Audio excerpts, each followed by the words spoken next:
আল্লাহর নবী বললেন, মহিলা তুমি অপরাধ করেছো, কিন্তু তোমার গর্ভস্থিত সন্তান তো কোনো অপরাধ করে নাই, সুতরাং তোমার উপরে শরীয়তের হদ জারি করা যাবে না, ডেলিভারি হোক, তারপরে বিচার হলো। মহিলা চলে গেল আফসোস করতে করতে যে আমার বিচার হলো না, যদি এর মধ্যে আমি মরে যাই তাহলে জেনা করেছি, দুনিয়ার শাস্তি তো সহজ, পাথর মেরে উড়িয়ে দেবে, সঙ্গে সার করবে, এটা তো সহজ, কিন্তু কিয়ামতের ওই কঠিন জাহান্নামের আগুনে জ্বলতে পারবো না। মহিলাটি সন্তান ডেলিভারির পরে মহিলা চলে এসেছে রাসূলের কাছে, হুজুর এই সে আমার বাচ্চা ডেলিভারি হয়েছে, আপনি মেহেরবানি করে আমার উপরে হদ জারি করেন, শাস্তি দেন। আল্লাহ নবী বলেন, মহিলা তুমি অপরাধ করেছো, কিন্তু তোমার সন্তানের হক আছে, তোমার বুকের দুধ 2.5 বছর পর্যন্ত সে পান করবে, আমি তার হক নষ্ট করতে পারি না। মহিলা আবার চলে গেল কাঁদতে কাঁদতে, যদি এর মধ্যে মরে যায়, 2.5 বছর যেতে পারে নাই, তার আগেই মহিলা ওই বাচ্চাটাকে কোলে নিয়ে হাতে একটা রুটি দিয়া হুজুরের কাছে আসছে। কত পেরেশানি দেখেন। মহিলা এসে বলেন, ইয়া রাসূলুল্লাহ, আমার এই বাচ্চা এখন দুধ ছেড়ে দিয়েছে, সে রুটি খাইতে পারে, হুজুর আর দেরি করবেন না, এই শাস্তি না নিয়ে যদি মরে যায় জাহান্নামের কঠিন আযাব আমি ভোগ করতে পারবো না। আল্লাহর নবী ওই মহিলাকে অর্ডার দিয়া দিলেন, একে বুক পর্যন্ত মাটির মধ্যে গেড়ে দিয়া চতুর্দিক থেকে পাথর নিক্ষেপ করো। মহিলাকে নিয়ে তাকে বুক পর্যন্ত মাটির ভিতরে গেড়ে দিয়া চতুর্দিক থেকে যখন পাথর নিক্ষেপ করা হচ্ছিল, রক্ত ছিটে এসে একজন সাহাবীর গায়ে পড়ায়, সাহাবী মহিলাকে ভৎসনা করলেন। আল্লাহর নবী বললেন, শুনতে পেরে নবীজি বললেন, ও সাহাবী ভৎসনা করো না, বরং এই মহিলার তওবা আল্লাহ রাব্বুল আলামিন এমন ভাবে কবুল করেছেন, যদি সে তওবা দুনিয়ার সব মানুষকে ভাগ করে দেওয়া যায় তাহলে সমানভাবে ভাগ করে দেওয়া যাবে। 60,000 সৈন্য তাদের অশ্ব নিয়ে, তাদের উষ্ট্র নিয়ে, তাদের মালপত্র নিয়ে, জাহাজের সামান নিয়ে শ্রাবণের খরস্রোতা নদী, উত্তাল তরঙ্গমালায় ভরা নদীর উপর থেকে এই সাহাবীরা পাড়ি দিয়ে ওপার চলে গেলেন। ওপার যাওয়ার পরে হযরতে সাদ বলছেন, তোমাদের কেউ কি হারায় গেছে নাকি? সবাই এদিক ওদিক তাকায় খোঁজ করে বলল, মানুষ তো দূরের কথা, একটা উট আর ঘোড়াও একটাও হারায় যায় নাই। একজন বলল, আমার একটা পেয়ালা, যে পেয়ালা আমি পানি পান করতাম, সেই পেয়ালাটা তুফানে ছিটকে কোথায় চলে গেছে, ওইটা হারায় গেছে। হযরতে সাদ বলেন, মুজাহিদের কোনো জিনিস দরিয়া নিতে পারে না, অবশ্যই তা ফেরত আসবে। এই কথা তিনি বলতেছিলেন, হঠাৎ করে দরিয়ার কিনারে একটা আওয়াজ হলো, দেখা গেল তুফানের ভিতরে সেই হারানো বাটিটা তাদের মধ্যে ফিরে এসেছে। আল্লাহু আকবার। মুজাহিদদেরকে সাহায্য করেন স্বয়ং আল্লাহ রাব্বুল আলামিন। আফ্রিকার জঙ্গলের কাছে ভিন্ন ইতিহাস, জঙ্গলের কাছেই মুসলমানদেরকে থাকতে দেওয়া হয়েছে। মনে করা হয়েছিল জঙ্গলের সমস্ত হিংস্র প্রাণীরা এই মুসলমানদের শেষ করে দেবে, যুদ্ধ করা লাগবে না। হযরতে সাদ সে অবস্থা বুঝতে পারলেন, তিনি একটা মঞ্চ তৈরি করলেন। সেই মঞ্চের উপরে দাঁড়ায় জঙ্গলের প্রাণীদের দিকে লক্ষ্য করে তিনি নোটিশ জারি করে দিলেন, বললেন, ইয়া আইয়াতুহাল হাশারাত ওয়াস সিবাউ নাহনু আসহাবু রাসূলুল্লাহ সাল্লাল্লাহু আলাইহি ওয়াসাল্লাম। হে জঙ্গলের হিংস্র প্রাণীরা, আমরা আল্লাহ রাসূলের সাহাবী, ফাইন্না নাজিলুনা ফামান ওয়াজাদনা বাদাহু কাতালনাহু। আমরা রাসূলের সাহাবী, এইখানে আল্লাহর দ্বীনকে কায়েম করার জন্য আমরা এসেছি, আল্লাহর কলেমার আওয়াজ নিয়ে আমরা এখানে রাত কাটাবো। সুতরাং এই জঙ্গলের ভিতরে হিংস্র প্রাণী যত আছো সব আমাদের এই জায়গা ছেড়ে অন্যত্র চলে যাও। আফ্রিকার জঙ্গলি মানুষেরা চিন্তা করলো, মানুষের কথা কি জঙ্গলি প্রাণীতে শোনে নাকি, পাগলে কয় কি? তারা তাকায় তাকায় দেখলো, হযরতে সাদের এই ঘোষণার পরে বাঘের কাতারে বাঘ, সিংহের কাতারে সিংহ, সাপের কাতারে সাপ, যার যার ডিম আর বাচ্চাগুলি মুখে কামড়ায়া সাহাবীদের এলাকা ছেড়ে দিয়ে তারা অন্যত্র চলে গেল। আমার মুসলমান ভাইরা, এই ছিল মুসলমানদের ইতিহাস। দ্বীন প্রতিষ্ঠা করার কাজে মুসলমান এগোলে আল্লাহই মদত করেন। কে মদত করেন? হযরতে মূসা আলাইহিস সালাম ফেরাউনের কাছে গেলেন আর দাওয়াত দিলেন, ফেরাউন পড়ে নাও লা ইলাহা ইল্লাল্লাহ। একটি কথা আপনাদের মনে রাখতে হবে, দুনিয়ার কোন ফেরাউন, কোন নমরুদ, কোন সাদ্দাত, কোন হামান কেউ বলে নাই যে আমি আল্লাহ, আমি রাজ্জাক, আমি খালেক, আমি পৃথিবীর সৃষ্টি করেছি। কথা কেউ বলেছে? কেউ বলে নাই। কি বলেছে তারা? ফেরাউন বলেছে, মা আলিমতু লাকুম মিন ইলাহিন গায়রি, আমি তো জানি না আমি ছাড়া আরো কোনো ইলাহ আছে, এ কথা আমার জানা নাই, সুতরাং আমি হচ্ছি ইলাহ, আর তুমি বলছো লা ইলাহা। তার মানে হচ্ছে ওই সময় পয়গম্বরেরা, আল্লাহর নবীর সাহাবীরা, তারা জানতেন যে আমরা কিসের দাওয়াত দেই, আর যারা শুনতো তারাও বুঝতো কিসের দাওয়াত শুনতেছি। আজ আমার দেশে একই কালেমার দাওয়াত দেওয়া হয়, কিন্তু মানুষেরা বুঝতে পারে না কি শুনতেছি। ভাষা জানার ব্যাপারে, বোঝার ব্যাপারে হলো আসল বিষয়। এটা বুঝাতে গিয়ে আমি মাঝে মধ্যে একটা দৃষ্টান্ত দেই এভাবে। একজনের একটা রেশনের দোকান ছিল, সেই দোকানে তার একটা ময়না পাখি ছিল। আর ময়না পাখিকে কথা শেখানো যায় সেটা তো আপনারা জানেন। জি, ময়নাকে শিখায়েছে যে লাইন করুন, এক এক করে আসুন। ময়না এই কথা শিখেছে। সকালবেলায় যখন রেশনের দোকানে ভিড় পড়ে গেছে, তখন ওই পাখি খাঁচার মধ্যে বসে বলছে লাইন করুন, এক এক করে আসুন। একদিন খাঁচার দরজা খোলা পেয়ে পাখি উড়ে গিয়ে গাছের ডালে বসেছে। আশেপাশে যত পাখি ছিল তারা চিন্তা করলো এই রকমের পাখি তো কখনো দেখি নেই। ময়না তো দেখতে কাকের মতো না, শালিকের মতো না, দেখতে একটা ভিন্ন রকম। ওরা এসে চতুর্দিক থেকে এই নবান্ত এই যে নতুন এসেছে ওরে ঠোকরানো শুরু করেছে চতুর্দিক থেকে। ঠোকরানি খেয়ে ময়না বলতেছে লাইন করুন, এক এক করে আসুন। এখন ময়না তো বোঝে না যে কি বলতেছি, আর যে পাখিরা ঠোকরাচ্ছে তারাও তো বোঝে না যে কি শুনতেছি। ময়না যদি বুঝতো যে আমি কি বলি, সবাই মিলে ঠোকরায়, তাই জান বাঁচে না। লাইন করে ঠোকরাইনি তো কলজে যাবে, সব ঠোঁটে ঠোঁটে চলে আর বুঝে নাই। আমাদের অবস্থা তাই হয়েছে। যখন হযরতে মূসা আলাইহিস সালাম দিলেন, ফেরাউন বলল আমি তো জানি না যে আমি ছাড়া আরো কোন ইলা আছে, আইনদাতা তো আমি, তুমি নতুন কোথা থেকে আইনদাতা নিয়ে আসছো? ফেরাউন বলছে দেখো, আমারে বাদ দিয়া যদি অন্য কাউকে ইলাহ বলে তুমি মানো, আর সেই শিক্ষা যদি যে জাতিকে দাও, তাহলে আমি তোমাকে ধরে লাআজআলান্নাকা মিনাল মাসজুনিন, আমি তোমাকে কারারুদ্ধ করব, আমি তোমাকে জেলখানায় ঢুকিয়ে দেব। রাষ্ট্র শক্তি প্রথম বাধা দিল কারা বলেন সবাই? সেই বাধা কি ওখানে শেষ হয়েছে না এখনো আছে? আছে কিনা জোরে বলেন। আমি তোমাকে জেলখানায় ঢুকাবো। হযরতে মূসা আলাইহিস সালাম বলেন ফেরাউন, জেলের ভয় আমি করি না, আমার কি জেলের ভয় দেখায়া লাভ নাই, আমি আল্লাহ পাকের পয়গম্বর হযরতে মূসা আলাইহিস সালাম। ফেরাউনের দলবল আছে, লোক লস্কর আছে, তার অস্ত্রের অভাব নাই। আল্লাহ রাব্বুল আলামিন মূসা আলাইহিস সালামের কাছে একটা অস্ত্র দিয়ে দিলেন। দিছিলেন কিনা? আল্লাহ পাক হযরত মূসা কি বলেছেন, ওয়া মা তিলকা বিয়ামিনিকা ইয়া মূসা, মূসা রে তোমার হাতে ওটা কি? মূসা আলাইহিস সালাম বললেন এটা লাঠি। আল্লাহ পাক বললেন ফেলে দাও লাঠি।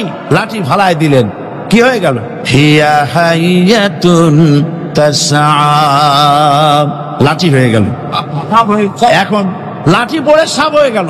সাপ দেখে নবী ওলি হোক, সাহাবী হোক আর আলেম হোক, সাপ দেখলে ভয় করে না মানুষের? মূসা আলাইহিস সালাম ভয় পাইছে। আল্লাহ রাব্বুল আলামিন হযরত মূসাকে শোনায় দিলেন, খুযহা ওয়া লা তাখাফ সানুঈদুহা সিরাতাহাল উলা, ধরো, লা তাখাফ, ভয় পেও না। আল্লাহ বলছেন ধরো, ভয় পেও না। ধরার সঙ্গে সঙ্গে স্বাভাবিক অবস্থায় ফিরে আসবে, আবার লাঠি হয়ে যাবে। এখন আল্লাহ বলছেন ধরো। মূসা আলাইহিস সালাম কি ভয় পাওয়া উচিত হবে? মূসা আলাইহিস সালাম কি ভয় পাইছিলেন? কারণ হচ্ছে এই দুশমনের শক্তিটা খুব বড়ই দেখা যায়, মনে হয় যেন অনেক বড় কি জানি কি। আল্লাহ পাক বলছেন ইন্না কাইদাশ শয়তানে কানা দাঈফা, শয়তানের চক্রান্ত যতই তুমি মনে করো অনেক ষড়যন্ত্রের জাল বিস্তার হয়ে আছে, আল্লাহ কয় কিছুই না, দাঈফা অত্যন্ত দুর্বল। আল্লাহ পাক বললেন ধরো। মূসা আলাইহিস সালাম সাপ ধরলেন, সঙ্গে সঙ্গে লাঠি হয়ে গেল। ফেরাউন বরদাস্ত করলো না, রাষ্ট্রশক্তির পক্ষ থেকে আক্রমণ শুরু হলো। অপরাধ কি? মূসা আলাইহিস সালামের অপরাধ কি অপরাধ? মাশাআল্লাহ, বুঝতে পেরেছেন। অপরাধ হচ্ছে তিনি বলেছেন লা ইলাহা, জোরে বলেন লা ইলাহা ইল্লাল্লাহ। এই কালেমাকে আজ আমরা ভিক্ষার বুলি বানাইছি। এটা হলো সার্বভৌমত্বের বুলি, এটা হচ্ছে আল্লাহ পাকের সার্বভৌমত্বের কথা। আজ আমরা মানুষের কাছে আমরা শুনি, মানুষেরা ভিক্ষা চায়, লা ইলাহা ইল্লাল্লাহ, এক মুঠ চাউল দেন, লা ইলাহা ইল্লাল্লাহ 10 খান পাই দেন। এই হচ্ছে কালেমার জিকির। আবার কেউ কেউ জিকির করতেছে লা ইলাহা আস্তে, ইল্লাল্লাহ জোরে, এমন জোরে কলব সাফ করে, কলব তাতে থাকলেও পারে গেলেও পারে। এই কালেমার জাত, এর আঘাত পয়গম্বররা মেরেছেন। হযরতে মূসা আলাইহিস সালাম যখন বলেছেন লা ইলাহা ইল্লাল্লাহ, এই ধাক্কা ফেরাউন বরদাস্ত করতে পারে নাই। দরিয়ায় নীলের ভিতরে আল্লাহ পাক ডুবাই শেষ করে দিয়েছেন, দেন নাই? হযরতে মুসা আলাইহিস সালাম তার উম্মতেরা দরিয়ার পাশে বসে দ্বীনি কথাবার্তা বলতেছেন। এমন সময় ফেরাউন, তার শত্রু হচ্ছে মুসা আলাইহিস সালাম। শত্রু কেন? মুসা কি ফেরাউনের পাকা ধানে মই দিয়েছে নাকি? বলেন আপনারা। তার হালের গরু পিটায় মারছে নাকি? অপরাধ হলো তিনি আল্লাহর জমিনে আল্লাহর আইন প্রতিষ্ঠার কথা বলেছেন। এই শুধুমাত্র এই অপরাধে ফেরাউন তার দলবল নিয়ে 3 দিক থেকে আক্রমণ করেছে। মুসা আলাইহিস সালামের উম্মতেরা ভয় পেয়ে গেছেন। তারা বলছেন ইন্না লামুদরাকুন, আমরা পাকড়াও হয়ে গেছি। 3 দিকে সাঁড়াশি আক্রমণ, 3 দিকে শত্রু, একদিকে দরিয়া, পালাবার রাস্তা আছে? হযরত মুসা আলাইহিস সালাম ভয় পেয়ে গেলেন, সারেন্ডার করলেন না। হযরত মুসা আলাইহিস সালাম বললেন কাল্লা, কখনো নয়, ভয় পাওয়ার কোনো কারণ নাই। রব্বি সায়াহদিন, অবশ্যই আমার রব আমার জন্য রাস্তা করে দিবেন। ভয় পাইও না, আমার রব রাস্তা করে দিবেন।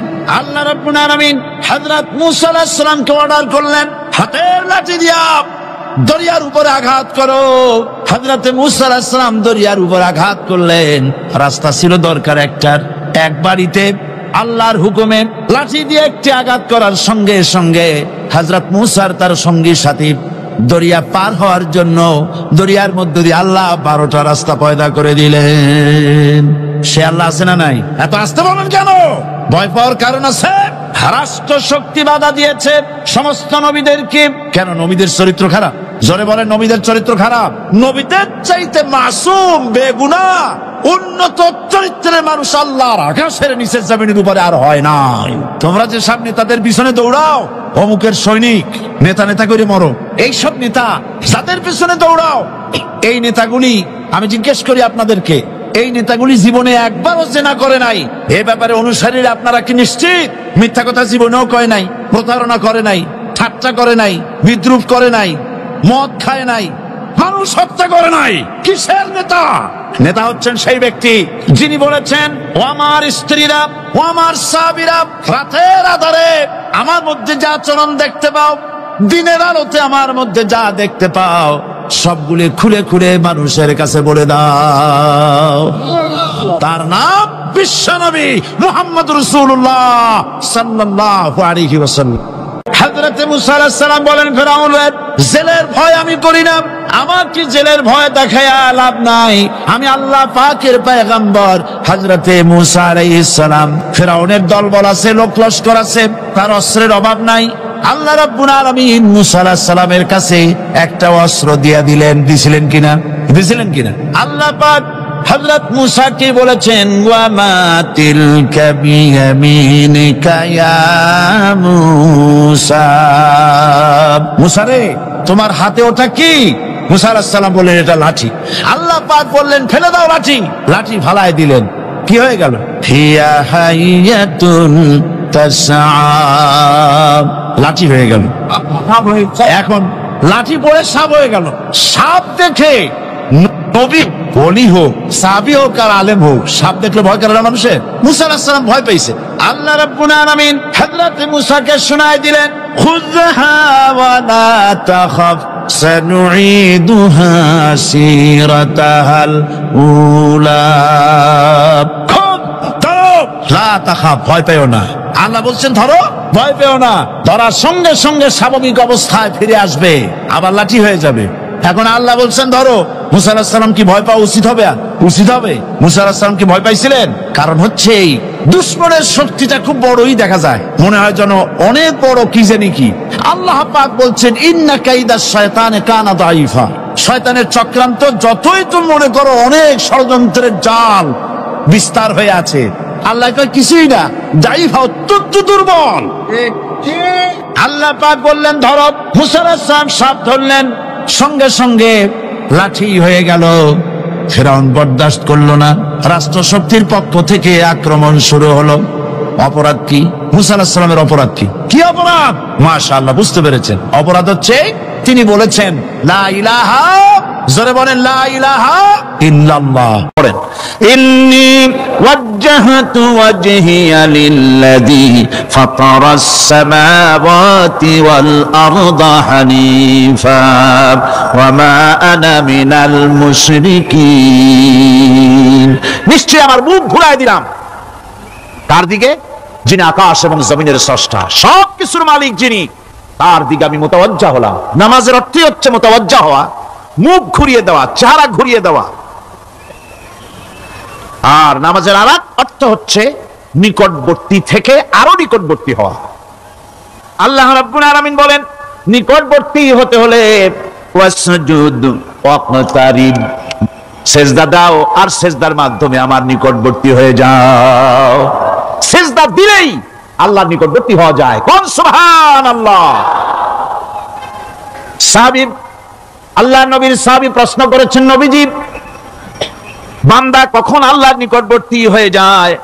নবীজি বলেছেন বান্দা যখন সেজদা দেয় তখন আল্লাহর বান্দার মাঝে কোনো হিজাব থাকে না, একদম আল্লাহ পাকের নিকটবর্তী হয়ে যায় বান্দা যখন সেজদায় পড়ে যায়। সুতরাং নামাজ হচ্ছে নিকটবর্তী হওয়া, সালাত এটা হচ্ছে নিকটবর্তী হওয়া। নামাজ ফরজ হওয়ার কারণ হচ্ছে এই যে মানুষ আল্লাহর বান্দা বা গোলাম হিসেবে সৃষ্টি হয়েছে, তাই একমুখী হয়ে এর বন্দিগি করা এটা হচ্ছে তার স্বাভাবিক একটা প্রকৃতি। আল্লাহ রাব্বুল আলামিন এই প্রকৃতির দাবি মিটাবার জন্যই নামাজের ব্যবস্থা করেছেন। মানুষের ফিতরত, মানুষের নেচার, মানুষের ফিতরত হচ্ছে এই যে কারো না কারো কাছে মাথা নত করা, হাত জোড় করা, মাথা নত করা, সার্বভৌমত্বের মালিক কাউকে মনে করা। হাত জোড় করতে হলে, মাথা নত করতে হলে, সার্বভৌমত্বের মালিক হিসেবে কাউকে গ্রহণ করতে হলে আল্লাহর বিকল্প কেউ আছে নাকি?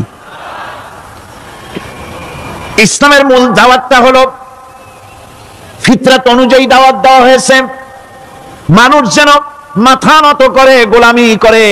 এজন্য আল্লাহ রাব্বুল আলামিন বলেছেন যে আমি মানুষ এবং জিনকে সৃষ্টি করেছি, তার কারণটাই হলো মা খালাকতুল জিন্না ওয়াল ইনসা ইল্লা লিয়াবুদুন। মানুষ আর জিন জাতিকে সৃষ্টি করা হয়েছে ইবাদতের জন্য, গোলামির জন্য।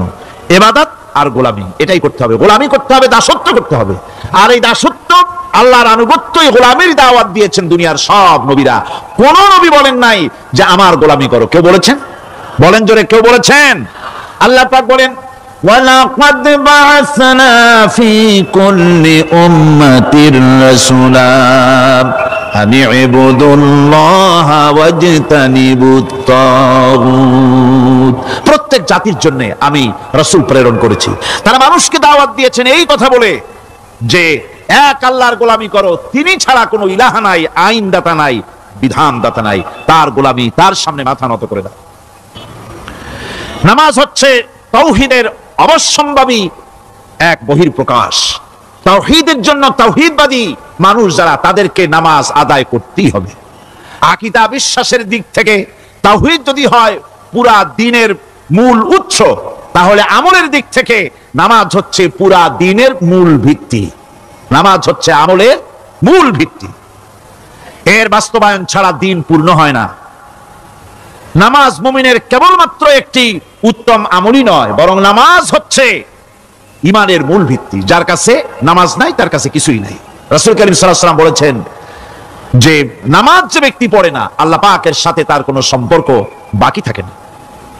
সুতরাং এই নামাজটা হচ্ছে এই যে একমাত্র একাগ্র চিত্তে আদবের সাথে আল্লাহর সামনে রুজু হয়ে যাওয়া। কোরআনে কারীম বলছে মুনিবিনা ইলাইহি ওয়াত্তাকুহু ওয়া আকিমুস সালাতা ওয়া লা তাকুনু মিনাল মুশরিকিন। তোমরা আল্লাহর দিকে রুজু হয়ে যাও এবং তাকে ভয় করে অন্যায় কাজ থেকে বিরত থাকো, আর নামাজ কায়েম করো, মুশরিকদের অন্তর্ভুক্ত হয়ে যেও না। নামাজ কায়েম করা, নামাজের আদেশ কোরআনে কারীমের মধ্যে আল্লাহ পাক বহু জায়গায় করেছেন। ঈমানের পর নামাজই হচ্ছে সবচেয়ে বড় জরুরি। একজন মানুষ ঈমান আনলো, যেমন কালকে একজন ঈমান এনেছে, ঈমান আনার সাথে সাথে তার প্রথম কাজ কি বলুন? বলেন প্রথম কাজ কি? ফজরের নামাজের আগে একজন ইসলাম কবুল করলেন, তার প্রথম দায়িত্ব নামাজকে আদায় করে দেওয়া, ফজরের নামাজ পড়াম। জোহরের আগে কেউ ঈমান আনলো, তার প্রথম দায়িত্ব জোহরের নামাজ আদায় করা। আসরের নামাজের আগে ঈমান এনেছে, তার প্রথম দায়িত্ব হলো আসরের নামাজ আদায় করা। তার মানে হলো ঈমান আনার পর একজন ঈমানদারের প্রথম দায়িত্ব হচ্ছে নামাজ। গুরুত্বপূর্ণ বিষয়, খুব ভালো করে শুনতে হবে, ইয়াদ রাখতে হবে প্রত্যেকটি মুসলমানের। এই নামাজ কি জিনিস, কেমনে আদায় করতে হবে, আদায় না করলে কি হবে, গুরুত্বপূর্ণ এই কথাগুলি প্রত্যেকের স্মরণ রাখতে হবে। কিয়ামতের দিন মানুষ যে জাহান্নামে যাবে, জাহান্নামের জন্য, জাহান্নামে যে সব কারণে যাবে তার মধ্যে বড় কারণ কালকে বলেছিলাম, দেখি মনে আছে নাকি? বড় কারণ কয়টা? কয়টা? আলহামদুলিল্লাহ মনে আছে। আল্লাহ রাব্বুল আলামিন বলেন, ইয়াতাসাআলুনা আনিল মুজরিমিন, কিয়ামতের দিন অপরাধীদেরকে জিজ্ঞেস করা হবে, মা সালাকাকুম ফি সাকার, জাহান্নামে কেন আসছো? জবাবে তারা বলবে, ক্বালু লাম নাকু মিনাল মুসাল্লিনা ওয়া লাম নাকু নুতঈমুল মিসকিন, নামাজ পড়ি নাই আর এতিম মিসকিনদের খেতে দেই নাই, এই কারণেই জাহান্নামে এসেছি। নাউযুবিল্লাহ। নামাজ যারা পড়বে না জাহান্নামে যেতে হবে। কোথায় যেতে হবে? আকীদাগত দিক থেকে ঈমান হলো তাওহীদের স্বীকৃতি, আর আমলের দিক থেকে নামাজ হচ্ছে তাওহীদের বহিঃপ্রকাশ।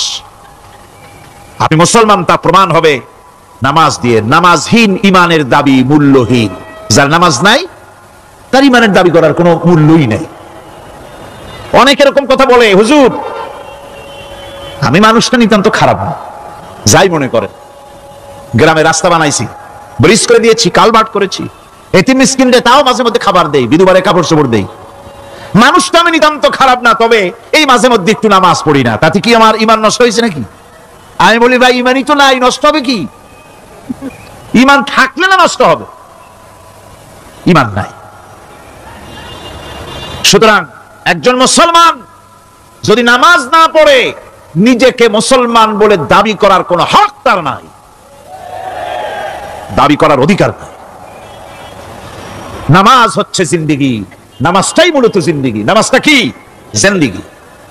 আল্লাহ রাব্বুল আলামিন শেখাচ্ছেন, কুল ইন্না সালাতি ওয়া নুসুকি ওয়া মাহইয়ায়া ওয়া মামাতি লিল্লাহি রাব্বিল আলামিন। মুহাব্বতের সাথে সবাই পড়েন, কুল ইন্না সালাতি ওয়া নুসুকি ওয়া মাহইয়ায়া ওয়া মামাতি লিল্লাহি রাব্বিল আলামিন। বলো আমার নামাজ, বলো আমার নামাজ, আমার কোরবানি, আমার হায়াত, আমার মত সবকিছুই আল্লাহ রব্বুল আলামিনের জন্য নিবেদিত। আমার বেঁচে থাকা, আমার মরে যাওয়া সব আল্লাহর জন্য। সে আল্লাহ রব্বুল আলামিন, তার জন্য সবকিছু নিবেদিত করতে হবে। আল্লাহ পাকের গোলাম আমাদের বানিয়েছেন, আল্লাহ আমাদের গোলামি করা লাগবে। আর গোলামির নমুনা যাকাত দিয়া, হজ দিয়া, দান দিয়া, সদকা দিয়া, কোন জিনিস দিয়ে নামাজের মতো গোলামির উৎকৃষ্ট প্রমাণ বা নমুনা আর কিছুতে নাই। আমি যে গোলাম তার উৎকৃষ্ট প্রমাণ হচ্ছে নামাজ। নামাজেই একটা মানুষ গোলামির অনুভূতিতে তাকে নিয়ে যায়। বাদশাহ হোক, মন্ত্রী হোক, পীর হোক, মওলানা হোক, মুহাদ্দিস হোক, বড় লোক হোক, গরিব হোক, পুরুষ হোক, নারী হোক, যেই হোক, নামাজে দাঁড়াইলো একেবারে কান্ডারে ধরিয়া, কানের কাছে হাত দিয়া, হাত দুটো বাঁধিয়া, মাথা নিচের দিকে দিয়ে দাঁড়ায় গেল। কিসের মতো? আসামির মতো, গোলামের মতো। সুবহানাল্লাহ। এদিক ওদিক তাকাইতে পারবা না, চোখটা থাকবে সেজদা যেখানে দিবা সেখানে। তাকানো নিষেধ, সেজদার দিকে তাকাও। এরপরে যখন রুকুতে গেলেন, গোলামের নমুনা হয়ে গেল। গোলামের এরকম মাথা নিচু করে থাকতে হয় প্রভুর সামনে। গেলেন রাজা, বাদশা, বড় লোক, সব অহংকার চূর্ণ হয়ে গেল। নাক আর কপাল দিয়া আমার মাবুদের দরবারে মাথাটা লাগাই দিলাম জমিনের উপরে। সুবহানাল্লাহ। আমি আমার ভাষায় বলি, আমি আমার ভাষায় কথাটা এভাবে বলি, এই জমিনটা যদি কাগজ হয় আর আমার নাকটার কপালটা যদি কলম হয়, তাহলে আমি যে গোলাম দৈনিক 5 বার আমার নাক আর কপাল দিয়া জমিন নামক কাগজের উপরে দাস খতের উপরে দৈনিক 5 বার নাক আর কপাল দিয়া সই করে দেই, আল্লাহ আমি তোমার গোলাম আর কারো গোলাম নই, আমি একমাত্র তোমার গোলাম। ঘুমের থেকে উঠে সেজদা দিয়া বলি, দুপুরের সময় কাজ ফালাইয়া আরেকবার বলি, বিকেল আসার আগে আসরে আরেকবার বলি, দিন যখন শেষ হয় আরেকবার বলি, রাতে যখন শুতে যাই আরেকবার সেজদা দিয়া ঘোষণা করি, মাবুদ আমি তোমার গোলাম। সুবহানাল্লাহ। নামাজ হচ্ছে ইসলামের গণ্ডির মধ্যে প্রবেশের প্রমাণ। কোরআনে কারীম বলছে ফাইন তাবু ওয়া আকামুস সালাতা ওয়া আতাউজ যাকাতা ফাইখওয়ানুকুম ফিদ্দীন। সূরা তাওবা এসেছে, তারা যদি তওবা করে আর নামাজ কায়েম করে, যাকাত যদি আদায় করে, তাহলে এখন তোমাদের সে দ্বীনি ভাই, এখন ভাই হয়ে গেল। একটু আগে ছিল কাফের মুশরিক, এখন তোমার দ্বীনি ভাই। দ্বীনের গণ্ডির মধ্যে প্রবেশ করা, কলেমা পড়ার সাথে সাথেই নামাজ। নামাজ হচ্ছে দ্বীনের প্রধান গেট, দ্বীনের প্রধান তোরণ। দ্বীনের মধ্যে প্রবেশ করার জন্য এই গেট দিয়ে প্রবেশ করতে হবে। সুতরাং এই নামাজের এতই গুরুত্ব দেওয়া হয়েছে। ইসলাম যদি ক্ষমতায় আসে, আল্লাহ যেন এনে দেন, জোরে কোন আমিন।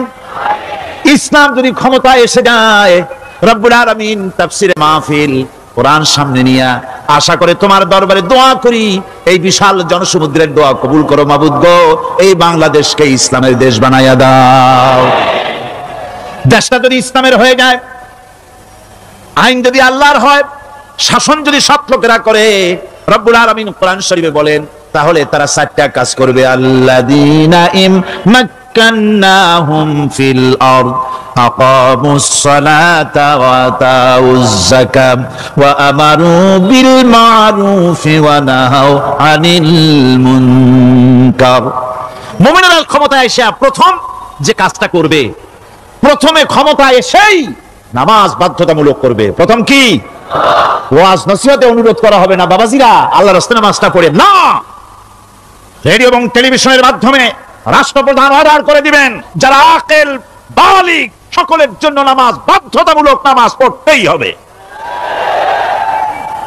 এটা অর্ডার। বেলা যখন 1টা বেজে যাবে, বেলা যখন 1টা বাজবে, সমস্ত মসজিদে আজান শুরু হয়ে যাবে। আজানের সাথে সাথে অফিস, আদালত, কল কারখানা, ক্ষেত খামার, শিক্ষাঙ্গন সব ডেডলক হয়ে যাবে।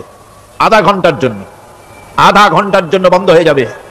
যারা মুসলমান অফিসে, কলেজে, ইউনিভার্সিটিতে সর্বত্র তারা নামাজের জন্য প্রস্তুতি নেবেন। আধা ঘন্টার ভিতরে নামাজ আর খানা সেরে আবার কলেজ চলবে, বিশ্ববিদ্যালয় চলবে, কল চলবে, কারখানা চলবে, ক্যান্টনমেন্ট চলবে, সেক্রেটারিয়েট চলবে, সব আপন গতিতে চলতে থাকবে। আল্লাহর রহমত, বরকত আকাশ ফেরে নাজিল হয়ে যাবে। আর এই অর্ডার যে দেওয়া হবে, নামাজ পড়বেন সেখানে। থানায় যখন আজান হবে, থানায় আজান হয়ে গেছে, থানার স্টাফ, পুলিশ যারা আছে জামাতে খাড়া হয়ে যাবে, ইমামতি করবেন ওসি সাহেব। এসপির অফিসে এসপি সাহেব ইমামতি করবেন, ডিসি সাহেব তার অফিসে ইমামতি করবেন, মন্ত্রী সেক্রেটারিয়েট ইমামতি করবেন, প্রেসিডেন্ট বঙ্গভবন ইমামতি করবেন, বিশ্ববিদ্যালয়ের ভাইস চ্যান্সেলরের ইমামতিতে সে জায়গার মুসলমান ছাত্র ছাত্রী, শিক্ষক শিক্ষয়িত্রী এক জামাতে নামাজ আদায় করবে। এই যদি হয় চিত্র দেশের, অপরাধ থাকবে? থানায় ওসি সাহেব নিজেই যদি জামাতের ইমামতি করেন, এইভাবে নামাজ আদায় করেন পুলিশদের নিয়ে জামাতে, ঘুষ আর খাবে তারা? এসপি সাহেবের অফিসে, ডিসি সাহেবের অফিসে মন্ত্রীরা যদি ভাবে নামাজ কায়েম করে, তাহলে কি অন্যায় অপরাধ কিছু থাকবে সমাজে? থাকবে। সুতরাং নামাজ বাধ্যতামূলক করে দেওয়া হবে। নামাজ বাধ্যতামূলক, সকলকে নামাজ পড়তে হবে। নামাজ হচ্ছে অপকর্মের প্রতিবন্ধক। নামাজ পড়লে অন্যায় কাজ থেকে বাঁচার পথ। অন্যায় থেকে বাঁচায় কিসে? নামাজ। আল্লাহ রাব্বুল আলামিন বলেন, উতলু মা উহিয়া ইলাইকা মিনাল কিতাবি ওয়া আকিমিস সালাম ইন্নাস সালাতা তানহা আনিল ফাহশাই ওয়াল মুনকার। হে নবী, এই কিতাব তেলাওয়াত করো, যা তোমার প্রতি অবতীর্ণ করা হয়েছে, এই কিতাব তেলাওয়াত করো আর নামাজকে প্রতিষ্ঠা করো। নিঃসন্দেহে নামাজ মানুষকে পাপাচার থেকে বাঁচায়া দেয়। অশ্লীলতা পাপাচার থেকে মানুষকে বাঁচায় কে? জোরে চিল্লায় কোন কে? নামাজ। এই নামাজ মানুষকে অন্যায় কাজ থেকে বাঁচায় দেয়। নামাজ যে মানুষকে অন্যায় কাজ থেকে বাঁচায়, কেমনে বাঁচায়? আমরা যে নামাজ পড়ি, এই নামাজে তো আমাদেরকে অন্যায় কাজ থেকে বাঁচাইতে পারে না। নামাজি বহুত মানুষ আছে অন্যায় করে, করে কিনা? না করে না? করে। নামাজি অথচ অন্যায় করে। আর আল্লাহ বলছেন নামাজিকে, নামাজ তাকে অশ্লীলতা থেকে ফিরায়। তাহলে কথা কাটটা ঠিক? আল্লাহটা জোরে বলেন, কাটটা ঠিক? অবশ্যই আমার আল্লাহর কথা হক। আমি ভুল করতেছি, আমি যেন কোথাও ভুল করতেছি, সামথিং ইজ রং, কোথাও যেন আমরা ভুল করে বসতেছি, সেই ভুলটা কি আমরা আবিষ্কার করতে চেষ্টা করবো ইনশাআল্লাহ। প্রথম যে কথাটা সেটা হচ্ছে এই যে আমরা যা নামাজে পড়ি আমরা তা বুঝি না। কথা ঠিক কিনা? আমি যদি এখন প্রশ্ন করি সামি আল্লাহু লিমান হামিদা অর্থ কি কোন, ফার্স্ট ডিভিশনে কয়েকটা লেটার নিয়ে ফেল করবেন এরকম লোক আছেন না নাই? সুবহান রাব্বিয়াল আলা অর্থ কি জানি না, সুবহান রাব্বিয়াল আযীমের অর্থ কি জানি না, দোয়া কুনুত অর্থ কি জানি না, তাশাহুদ অর্থ কি জানি না, সূরা ফাতিহার অর্থ কি জানি না। এমন কি উযুর মধ্যে কয়টা ফরজ তাও অনেকের জানা নাই। কথা কি বেশি বললাম না ঠিক বলছি? একজনে জিজ্ঞেস করলো, মিয়া উযুতে কয় ফরজ? কয় হুজুর কি মনে করেন এটা বুঝি জানি না। এটা তো সাধারণ ব্যাপার, বলেন না কয় ফরজ? কয় উযুতে তো 17 ফরজ। কি কি? কয় হাত ধোয়া, পাও ধোয়া, মুখ ধোয়া, নাক ধোয়া, চোখ ধোয়া, জিহ্বা ধোয়া, মাথা ধোয়া। বলতে বলতে গুণে দেখা গেল প্রায় 19টার মতো বলছে। বলা হলো, মিয়া বললেন আপনি উযুতে ফরজ 17টা, কইলেন আপনি 19টা। কয় হুজুর জানি আরো, বলি না আপনাদের ভয়তে। উযু জানে না, নামাজ জানে না, তাকেই নামাজ কেমনে ফিরাবে অন্যায় কাজ থেকে? কথা বুঝতে পেরেছেন? নামাজে আল্লাহু আকবার বললাম, এরপরে সানা পড়লাম, তারপরে সূরা ফাতিহা পড়লাম। সূরা ফাতিহার ভিতরে যে সমস্ত কথাগুলি বললাম সেই কথাগুলি বুঝি না, কি বলেছি তাও জানি না। এরপরে সুবহান রাব্বিয়াল আলা বলেছি, সুবহান রাব্বিয়াল আযীম বলেছি, সামি আল্লাহু লিমান হামিদা বলেছি, অর্থ কি জানি না। আল্লাহ তা শুনতে পান, যে ব্যক্তি আল্লাহর প্রশংসা করেন তিনি তা শুনতে পান। নামাজের মধ্যে আইডিয়া দেওয়া হচ্ছে, তুমি যে আল্লাহর জন্য নামাজ পড়তেছো, প্রশংসা করতেছো, এটা এমন নয় যে আল্লাহ পাক দেখছেন না বা শুনতেছেন না। তুমি যা বলতেছো, প্রশংসা করতেছো, আল্লাহ পাক তা শুনতে পাচ্ছেন। সামি আল্লাহু লিমান হামিদা। সুবহান রাব্বিয়াল আলা, আমি মহান সর্বশ্রেষ্ঠ আল্লাহ রাব্বুল আলামিনের পবিত্রতা ঘোষণা করছি, আমি তার প্রশংসা করছি। সূরা ফাতিহার কি আমরা বলি আপনারা ব্যাখ্যা দেখে বুঝে নিয়েন, সেগুলি আমি এখানে বলে বাকি কথা সব শেষ করতে পারবো না। নামাজে কি পড়েন সেটা যদি জানতেন, অবশ্যই আল্লাহ রাব্বুল আলামিনের কথা কার্যকরী হয়ে যেত। ইন্নাস সালাতা তানহা আনিল ফাহশাই ওয়াল মুনকার। নামাজ মানুষকে পাপের কাজ, অশ্লীলতা থেকে ফিরাতে পারে। আল্লাহ ইন্না বসাইছেন, নিশ্চয়ই, বেশক, অবশ্যই নামাজ পাপ থেকে ফিরাবে। কিন্তু কেমনে ফিরাবে নামাজ তো বুঝি না, নামাজ তো বুঝি না। খালি সেজদা দেয় জনমের মতো, আর সেজদা কি? নামাজে যদি দেখে ইমাম দেরি করতেছে, আত্তাহিয়াত পড়তে দেরি হয়ে যাচ্ছে, পিছন থেকে সিগন্যাল মারে, ঠিক কিনা? বেয়াদব, বেয়াদব। তোমার নামাজ, তোমার আত্তাহিয়াত আগে শেষ হয়েছে, তাতে কি হয়েছে? চুপ করে বসে থাকো। ইমামকে কাশি দিয়া সতর্ক করার অধিকার তোমার নাই। যদি ইমামকে সতর্ক করার জন্য কাশি দিয়ে থাকো, তোমার নামাজ ফাসেদ হয়ে যাবে। এটা ফাজলামি করার জায়গা না, এটা নামাজ। এর নাম কি? ধীরে সুস্থে নামাজ পড়তে হবে। অনেকে মসজিদটার মনে করে জেলখানা, ঢুকতে যত দেরি, বেরোতে পারলে যেন বাসে যান ছটফট করে। সিনেমার মধ্যে গিয়ে ঘন্টার পর ঘন্টা বসে থাকে, খারাপ লাগে না? মসজিদে কেরাত যদি একটু লম্বা পড়ে, পিছনে বসে খালি কি যে করে মনে মনে বলতে থাকে যে ইমাম এমন কাঁচা ছাড়া ছাড়ি না। আর গান যখন শোনে শুনতেই থাকে, কত মজা, ঘুম আসে না। নাউযুবিল্লাহ। সুতরাং নামাজে কি পড়েন সেটা আপনাকে বুঝতে হবে। সঠিকভাবে নামাজ পড়ার পরও যদি কোনো মানুষের সঠিকভাবে, ভালো করে শোনেন, সঠিকভাবে নামাজ পড়ার পরেও যদি কোনো মানুষ পাপের থেকে না ফেরে, তাহলে বুঝতে হবে একথা, পানি আর সাবান দিয়া কাপড় ধুলে কাপড়ের ময়লা যাবে, কিন্তু পানি আর সাবান দিয়া কয়লা জনমের মতো ধুইলেও কয়লার ময়লা যাবে না। কথা বুঝে আসছে? এর থেকে আর উত্তম দৃষ্টান্ত আমার কাছে নাই। নামাজ পড়ার পরেও যদি চরিত্র ভালো না হয়, বুঝতে হবে নামাজ হচ্ছে না, কাঙ্ক্ষিত মানের নামাজ আদায় হচ্ছে না।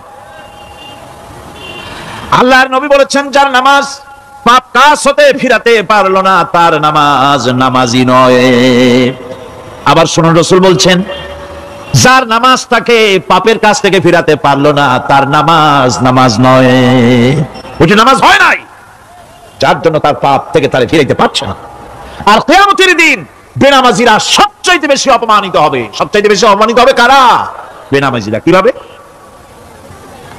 ইয়াউমা ইউকশাফু আন সাকিন ওয়া ইউদআউনা ইলাস সুজুদি ফালা ইস্তাতিউন। সেদিন কঠিন সময় আল্লাহ রাব্বুল আলামিন লোকদেরকে সিজদা করার জন্য বলবেন, কিন্তু যারা বেনামাজি ছিল দুনিয়ায় তারা সিজদা দিতে পারবে না। বলেন নাউযুবিল্লাহ। অবস্থাটা কি হবে?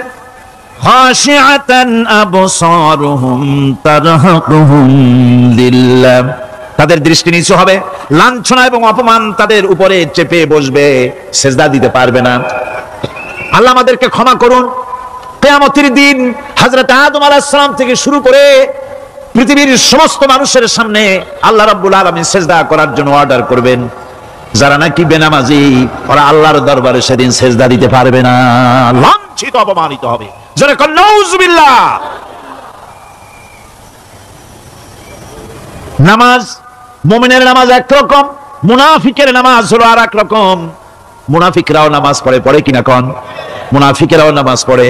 মুনাফিকরা যখন নামাজ পড়তে যায়, আল্লাহ রাব্বুল আলামিন বলতেছেন, ওয়া ইযা কামু ইলাস সালাতি কামু কুসালা। মুনাফিকরা যখন নামাজ পড়তে দাঁড়ায়, নামাজে আসে ঠিক তারা, কিন্তু নামাজের জন্য দাঁড়ায় খুব শৈথিল্য ভাবে, শৈথিল্য ভাবে দাঁড়ায়, কাহিলি সুস্তি, এ জায়গা চুলকায়, পায়জামা ধরে টান দেয়, টুপিটা ঘুরায়, এদিক ওদিক তাকায়। মুনাফিকের নামাজ দেখলেই ঠিক পাওয়া যায় যে বেটা মুনাফিক। এইভাবে সে দাঁড়ায়। তার নামাজটা কি জন্য? ইউরাউনান নাসা ওয়া লা ইয়াযকুরুনাল্লাহা ইল্লা কালিলা। তাদের নামাজ হচ্ছে মানুষকে দেখাবার নামাজ। নাউযুবিল্লাহ। এখন দেখবেন এই মৌসুম আসছে, নামাজের মৌসুম, বেনামাজিদের নামাজের মৌসুম। জনসভা হচ্ছে, নির্বাচন আসতেছে, নামাজে রক্ত হয়ে গেছে, তাড়াতাড়ি আজান হয়ে গেল। টুপি না থাকলে রুমাল একটা মাথায় দিল, উজু আছে কিনা আছে, আল্লাহু আকবার, যা আছে কপালে হয়ে যাক। মানুষকে দেখাবার জন্য এরা নামাজ পড়ে। এরা আল্লাহর শরণার্থে নামাজ খুব কম লোকই করে। এরা হচ্ছে মুনাফিক।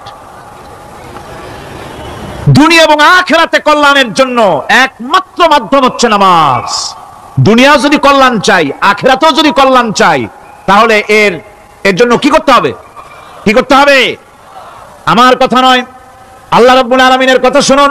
রব্বুল আলামিন বলেন, قد أفلح المؤمنون الذين هم في صلاتهم خاشعون والذين هم للزكاة فاعلون والذين هم لفروجهم حافظون। নিশ্চিতভাবে সেই সব মুমিন কল্যাণ লাভ করবে, নিশ্চিতভাবে।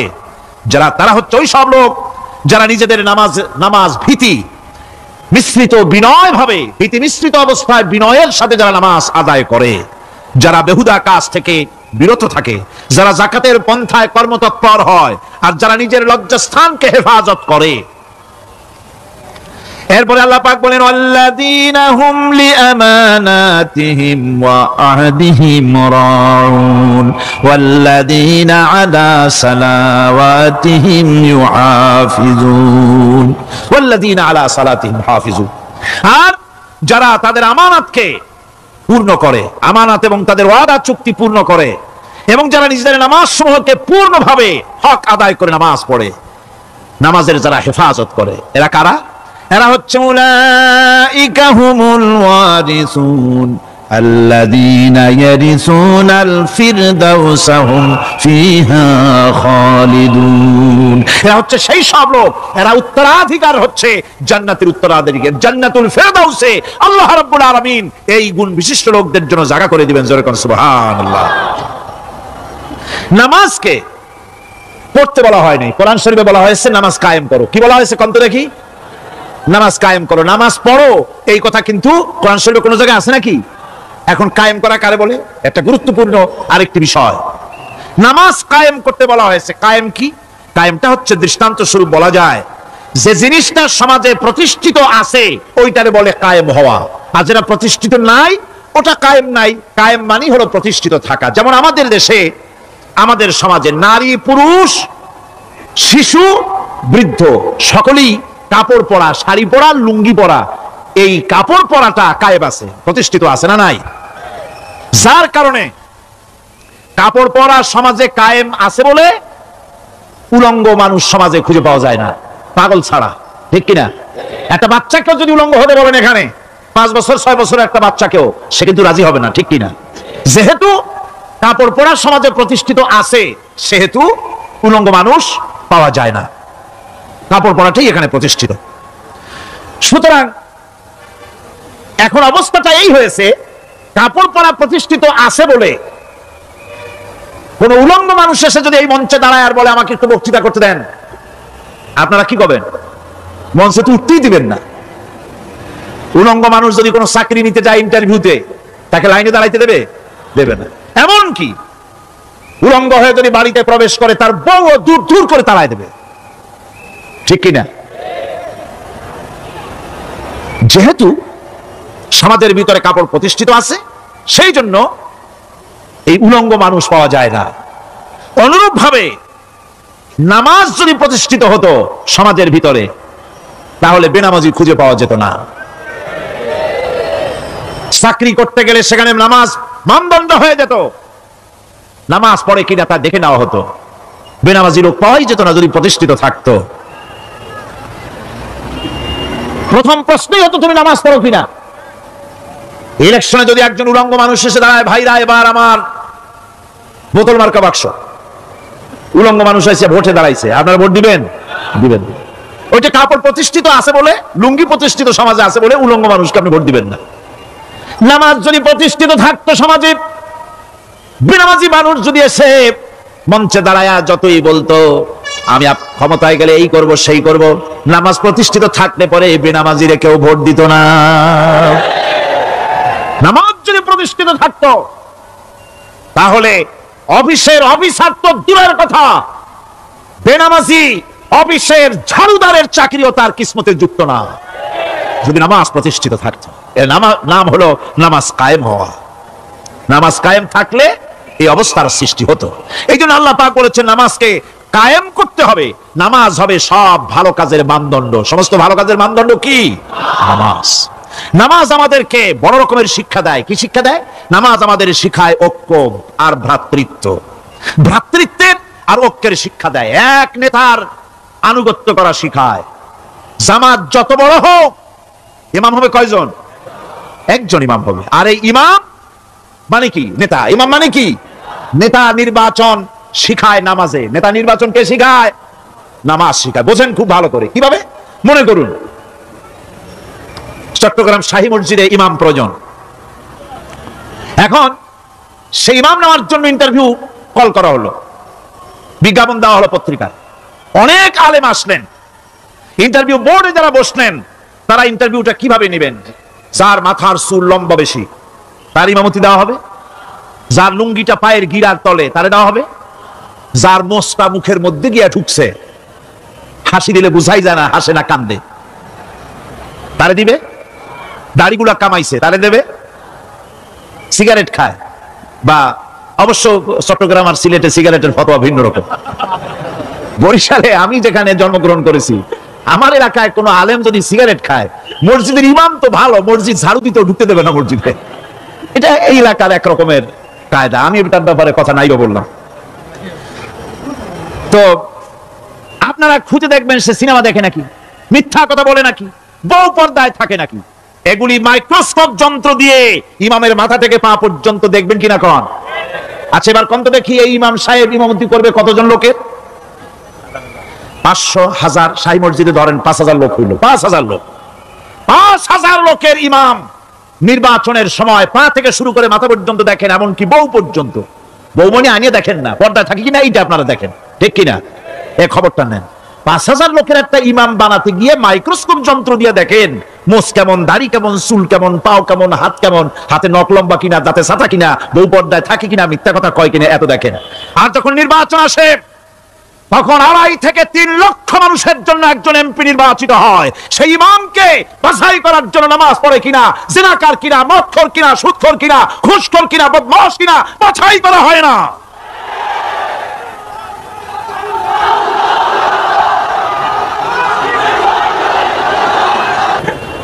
নামাজ আমাদেরকে এটা শিখায় ইমাম কেমনে বানাইতে হবে। কোন সুবহানাল্লাহ।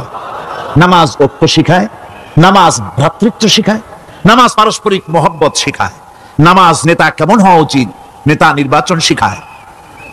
আবার নেতা ভুল করলে তার ভুল বলা যাবে না, এরকম হতে পারবে না। নামাজের ভিতরে ইমাম যদি ভুল করলে আপনি লোকমা দিবেন, সুবহানাল্লাহ, আল্লাহু আকবার বলবেন। যদি তিনি সংশোধন না হলেন আবার দেন, তাতেও সংশোধন হলো না আবার দেন। 3 বার লোকমা দেওয়ার পর যদি ভুল সংশোধন না করে নামাজ ছেড়ে দেন, ইমামকে বের করে দেন, নতুন ইমাম নিয়োগ করে। যারা ক্ষমতায় যাবে, আপনি রাষ্ট্রের ইমাম যারে বানাবেন, সেই রাষ্ট্রীয় ইমাম যদি জনগণের ইচ্ছার বিরুদ্ধে যদি চলে, 1 বার লোকমা দেন, 2 বার লোকমা দেন, 3 বার দেন, তারপরেও যদি না নামে, ঘর ধরে নামেন। নামাজ আপনাকে নেতা নির্বাচন, নেতাকে প্রতিষ্ঠিত রাখা, নেতার আনুগত্য আপনাকে শেখায়। নামাজ লাইন সোজা করে দাঁড়াতে হবে। লাইন যদি বাঁকা করেন আপনার কলিজাটা ওরকম বাঁকা হয়ে যাবে। নাউযুবিল্লাহ। নামাজের কাতারে যার কারণে নামাজের কাতার বাঁকা হবে, পুরা কাতারের জন্য আল্লাহর কাছে ওই লোকটা দায়ী হয়ে যাবে। নামাজ শৃঙ্খলা শিখায়, সুবহানাল্লাহ কইতে ইচ্ছা করে না? নামাজ শৃঙ্খলা শিখায়, শৃঙ্খলা বোধ শিখায়, সোজা হয়ে দাঁড়ায়। তারপরে ঐক্য এবং মহব্বত শিখায়। নামাজের ভিতরে যখন দাঁড়ায় গেলেন, আমির দাঁড়ালো, ফকির দাঁড়ালো, মন্ত্রী দাঁড়ালো, তার ড্রাইভারও দাঁড়ায় গেল, একই কাতারে দাঁড়ায় গেছে। নামাজ পড়তে গিয়ে ড্রাইভারের পাও গিয়ে লেগেছে মন্ত্রীর গায়ে। নামাজ শেষ হওয়ার পর মন্ত্রীর বাবার ক্ষমতা নাই এ কথা বলার যে বেটা ড্রাইভার সলিমুদ্দিন, তোর পাও লেগেছে আমার পায়ে, তোর চাকরি শুদ্ধা দোজখে পাঠায় দেব। পারবে বলতে? পারবে না। মিয়া মন্ত্রী সাহেব, এটা তোমার সেক্রেটারিয়েট না, এটা আল্লাহর ঘর। এটা কার ঘর? এক হি সাপ মে খড়ে হো গয়ে মাহমুদ ও আয়াজ, এক হি সাপ মে খড়ে হো গয়ে মাহমুদ ও আয়াজ, না কোই বান্দা রহা না কোই বান্দা নওয়াজ। একই কাতারে দাঁড়িয়ে গেছে সম্রাট মাহমুদ আর চাকর আয়াজ। এখন সম্রাট মাহমুদও নাই, চাকর আয়াজও নাই, সম্রাট আর চাকর দুজনই আল্লাহ পাকের গোলাম হয়ে গিয়েছে। তুমি মসজিদে এসেছো, তুমি আল্লাহর গোলাম। কার গোলাম? আল্লাহ পাকের গোলাম। এই জিনিস শিখায় নামাজ। নামাজ শিখায় মানুষকে পাঞ্চুয়ালিটি, নিয়মানুবর্তিতা, সময়ের জ্ঞান শিখায় নামাজ। নামাজ মানুষকে কি শিখায়? আল্লাহ রাব্বুল আলামিন বলছেন, ইন্নাস সালাতা কানাত আলাল মুমিনিনা কিতাবাম মাওকুতা। নিঃসন্দেহে নামাজ মুমিনদের নিয়মানুবর্তিতার সাথে ফরজ করা হয়েছে, তাদের উপরে নিয়মানুবর্তিতার উপরেই, সময়ের উপরে নামাজকে ফরজ করা হয়েছে। আপনার আন্দাজ মতো আপনি পড়তে পারবেন না, সময় মতো পড়তে হবে, আল্লাহ লোকতে পড়তে হবে। আমার দেশের মসজিদগুলিতে ফজরের নামাজ পড়া হয় এমন সময় পূর্ব দিক ফর্সা হয়ে যায়। ইমাম সাহেব যদি ভুল করেন, নামাজ যদি দোহরাতে যান তাহলে সূর্য উদয় হয়ে যাবে, এমন অবস্থা। নামাজ এত দেরিতে পড়া হয়। প্রত্যেক ওয়াক্তের নামাজ আল্লাহ লোকতে পড়ার জন্য রাসূল সাল্লাল্লাহু আলাইহি ওয়াসাল্লাম তাগিদ করেছেন। সময়ের দিকে লক্ষ্য রাখতে বলা হয়েছে।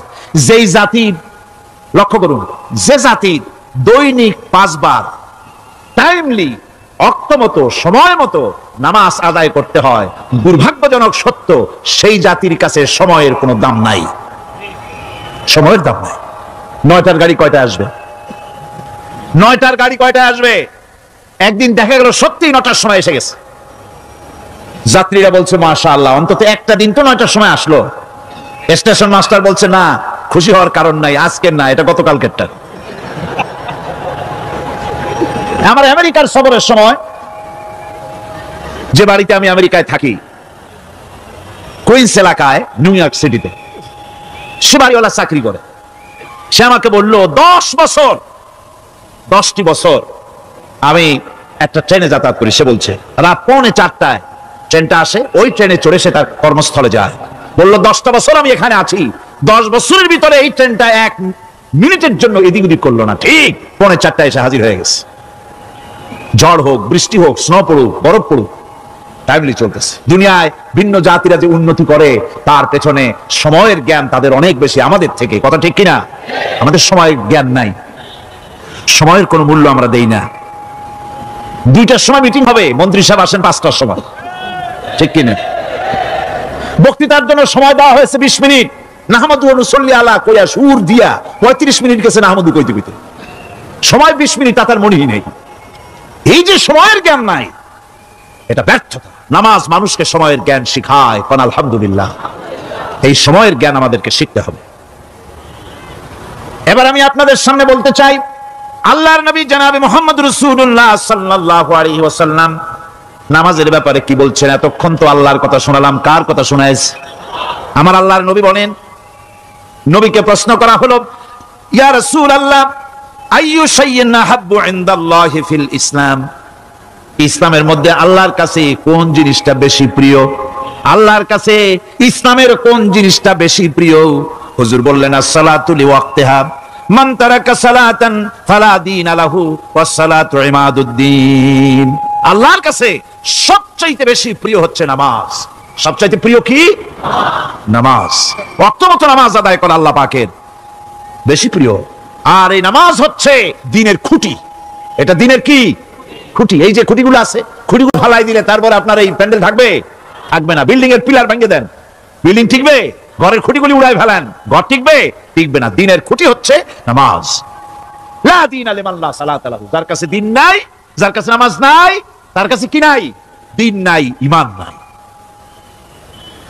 আল্লাহর নবী বলেছেন, ওয়ান জাবির রাদিয়াল্লাহু তাআলা আনহু قال قال رسول الله صلى الله عليه وسلم বাইনাল আবদি ওয়া বাইনাল কুফরি তারকুস সালাত। আল্লাহ পাকের নবী বলেন, আল্লাহর বান্দার মুমিন, আল্লাহর বান্দার কাফের, দুইজনের মধ্যে পার্থক্য হলো যে ব্যক্তি নামাজ পড়ে সে আল্লাহর গোলাম, যে নামাজ পড়ে না সে কাফের হয়ে গেল। যে নামাজ পড়লো না সে কাফের হয়ে গেল। মান তারাকা সালাতান মুতাআম্মিদান ফাকাদ কাফারা, যে ব্যক্তি ইচ্ছে করে নামাজ ছেড়ে দিল সে কাফের হয়ে গেল। বলেন নাউযুবিল্লাহি মিন যালিক। এই জন্য নামাজ আদায় করা বাধ্যতামূলক প্রত্যেকটি মুসলমানের জন্য। রাসূল করিম সাল্লাল্লাহু আলাইহি ওয়াসাল্লাম একটা দৃষ্টান্ত দিয়েছেন। কারো বাড়ির সামনে যদি একটা নাহার থাকে, একটা পুকুর থাকে, একটা খাল থাকে প্রবাহিত, এতে যদি ওই বাড়িওয়ালা দৈনিক 5 বার গোসল করে, তাহলে তার গায়ে কি কোনো ময়লা থাকে? হুজুর, সাহাবীরা বললেন না হুজুর, থাকে না। হুজুর বললেন, এটাই হলো আমাদের দৃষ্টান্ত। 5 ওয়াক্ত নামাজ যে আদায় করবে সেই গুনাহ থেকে আল্লাহ পাক তাকে পবিত্র করে দিবেন। সুবহানাল্লাহি ওয়া বিহামদিহি। আমার ভাইরা, নামাজ পড়লে পরে এক জুমা থেকে আর এক জুমা পর্যন্ত মানুষ যে সমস্ত গুনাহ করে, কবিরা গুনাহগুলি বাদে, শিরক আর কবিরা গুনাহগুলি বাদে যত গুনাহ আছে তার কাফারা হয়ে যায়। নামাজ যে সঠিকভাবে আদায় করবে, এই নামাজটা একটা কঠিন কাজ। নামাজটা কি কাজ? কে বলতেছেন কথা? আল্লাহ পাক। ওয়া ইন্নাহা লাকাবীরাতুন ইল্লা আলাল খাশিঈন। নামাজ একটা ভারী জিনিস, একটা কঠিন জিনিস। কাদের জন্য কঠিন নয়? যারা নাকি আল্লাহ পাককে ভয় করে। আল্লাযীনা ইয়াযুন্নুনা আন্নাহুম মুলাকু রাব্বিহিম ওয়া আন্নাহুম ইলাইহি রাজিউন।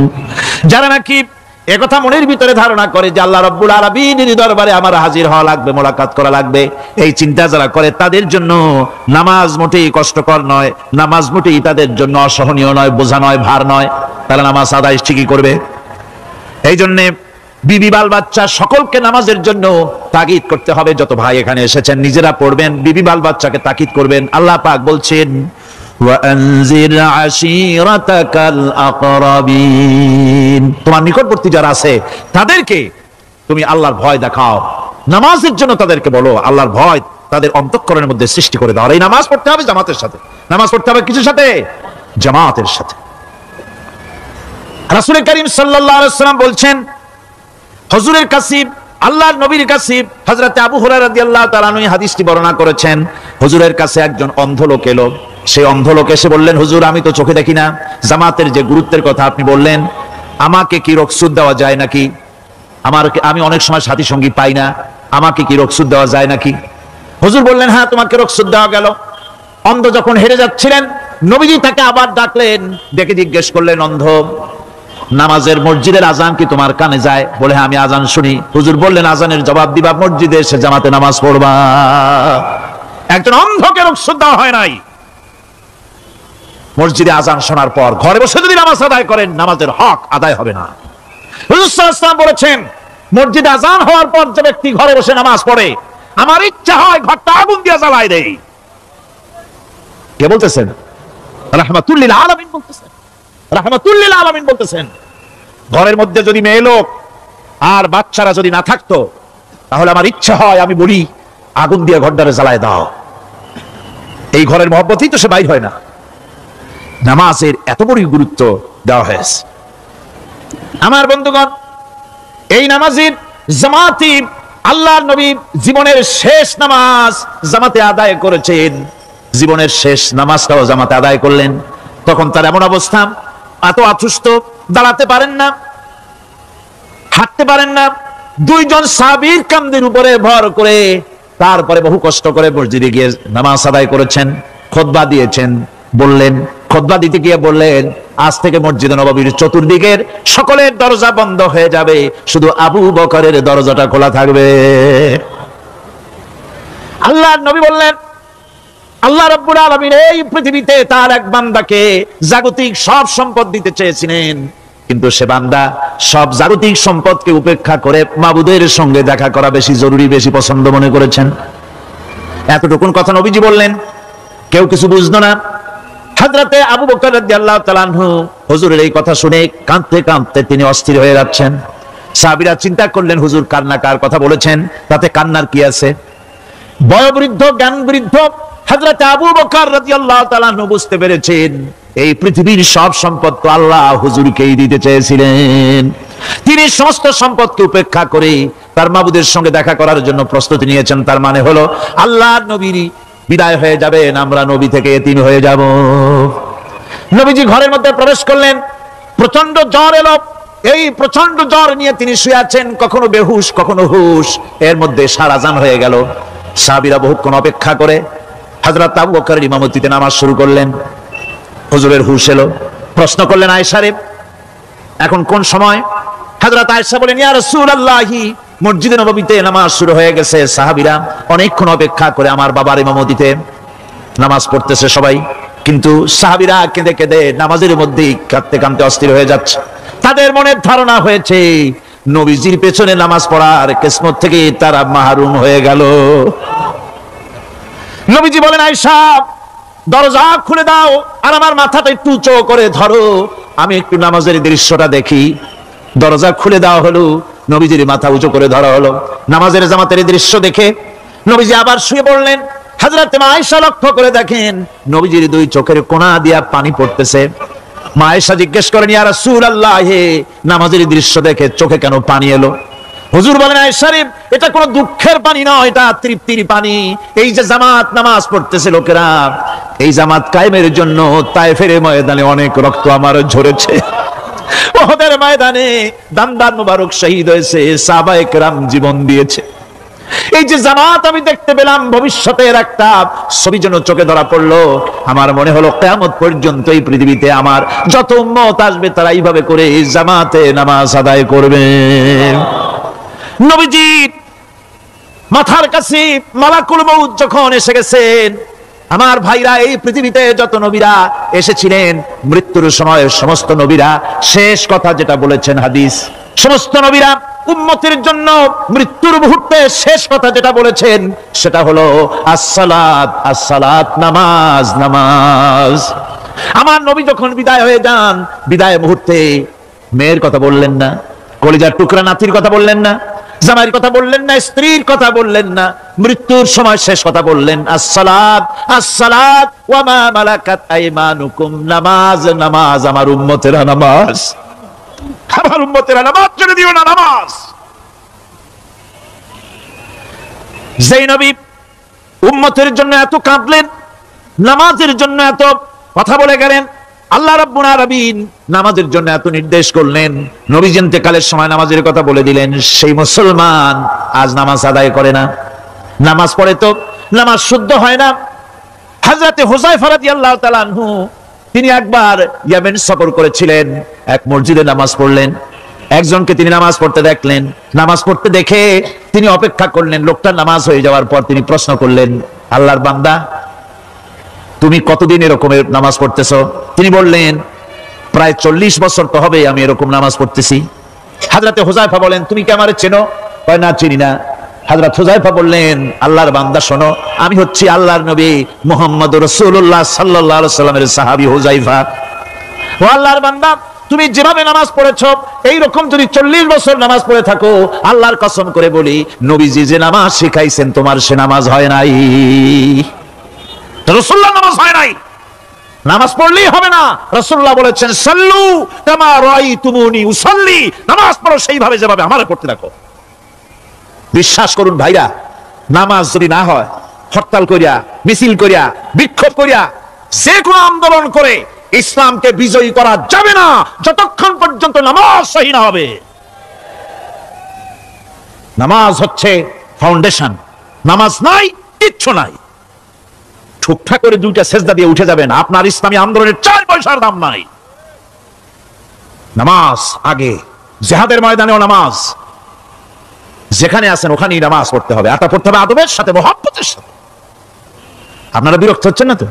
নামাজ নামাজ, এই নামাজ হচ্ছে মুসলমানদের সবচেয়ে বড় জিনিস।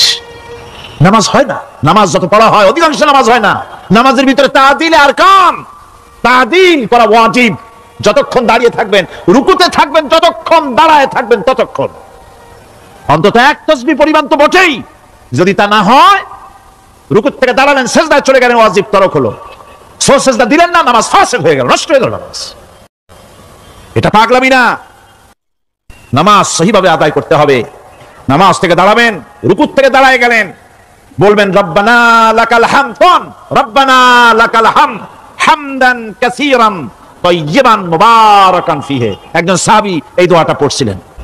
নামাজ শেষ করে আল্লাহর নবী প্রশ্ন করলেন, নামাজের ভিতরে অতিরিক্ত এই কথাগুলি কে বলেছো? সাহাবী ভয় পেয়ে গেলেন, ভয় ভয় তিনি বললেন, হুজুর আমি বলেছি। হুজুর বললেন, তুমি জানো না আমি নবী, তুমি নবী না, আমি যা দেখি তুমি দেখতে পাও না।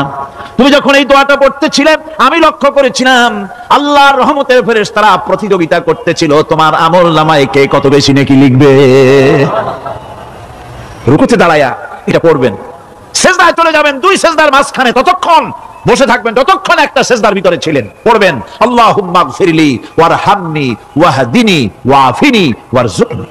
নামাজের মধ্যে দোয়া করতেছেন, আল্লাহ আমারে ক্ষমা করে দাও। সব দোয়া সব হুজুরের, আমাকে ক্ষমা করো, আমাকে হেদায়েত দাও, আমাকে সুস্থ করো, আমাকে রহম করো, আমাকে রিজিক দাও। সুবহানাল্লাহ। নামাজের ভিতরে দোয়া কবুলের সময়, নামাজের সেজদার ভিতরে দোয়া কবুল হয়।